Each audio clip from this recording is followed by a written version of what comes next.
السلام عليكم، ازيكم حبايبي؟ عاملين ايه؟ يا رب تكونوا بخير. تعالوا نعمل صينيه كده. صينيه ايه؟ التوفير. عايزه اقولك بقى من احلى الوصفات اللي ممكن تعمليها في العزايم الصينيه الحلوه دي. كانت مريومه كده بتدوقها وبتقول لكم عليها انها تحفه.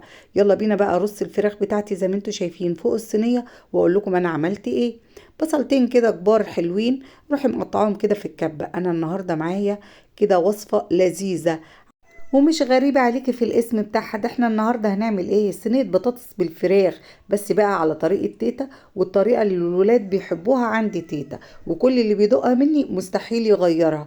بصوا بقى، ما ايه، قرمين فلفل كده رومي مفرومين على فصين توم كده حلوين، وايه، وقرن فلفل سبايسي، ومعلقة توابل فراخ وملح وفلفل اسود ومعلقة فابريكا، وقلبيهم مع بعض، وشوية زيت كده على النار. وقلبي بقى شوية البصل ايه اللي خدناهم كده على جنب، وكيلو من عصير الطماطم، وسيبيهم بقى كده يتسبكوا. حابه تضيفي هنا توم ضيفي، انا حطيت الملح والفلفل الاسود وسبتها تتسبك. جبت كيلو من البانيه، وفي الكبه مكان البصل كده وشويه زيت، وهفرمهم زي ما انتم شايفين. الفرم بتاعنا كده تكتين تلاتة، عشان عايزينه تبقى قطع صغيره، مش عايزينها تبقى معجون فراخ، لا قطع صغيره. خلاص، يلا بينا هقول لكم هنعمل ايه. هنزل كده بالفراخ بتاعتي فوق البصل بقى والبهارات اللي احنا حطيناها زي ما انتوا شايفين. هقلبهم كده، بس هوريكي بس الفراخ بتاعتنا بتبقى سمكها عامل ازاي. شايفين كده متقطعه قطع صغيره. خلاص، قلبت الخليط بتاعنا، جبت 2 كيلو من البطاطس قشرتهم وبشرتهم مع صينيه البطاطس بتاعتنا. النهارده هنخلي الولاد تاكلها وما تتركنش عندنا خالص، ما يتبقاش حبه كده يقعدوا يركنوا فيها ياكلوا الفراخ ويسيبوا لنا البطاطس. بشرنا احنا كده البطاطس، حطيتها في صاج كبير كده على قد ال2 كيلو، والخليط بتاعنا زي ما انتم شايفين بالشكل ده كده يا جماعه. طبعا اللي هيقول لي ما عملتهاش بالوايت صوص ليه، دي طريقة ودي طريقة تانية. انا هحط الفراخ وهي نية كده، لو الوايت صوص لازم بقى اشوح الفراخ بتاعتي. خلاص، انا بقى كده فردت الفراخ بتاعتي كده فوق البطاطس زي ما انتم شايفين كده يا جماعة. البطاطس بتاعتي دي كنت مديها سنة ملح كده وقلبتها. خلاص، فردتها كده زي ما انتم شايفين بالشكل ده كده.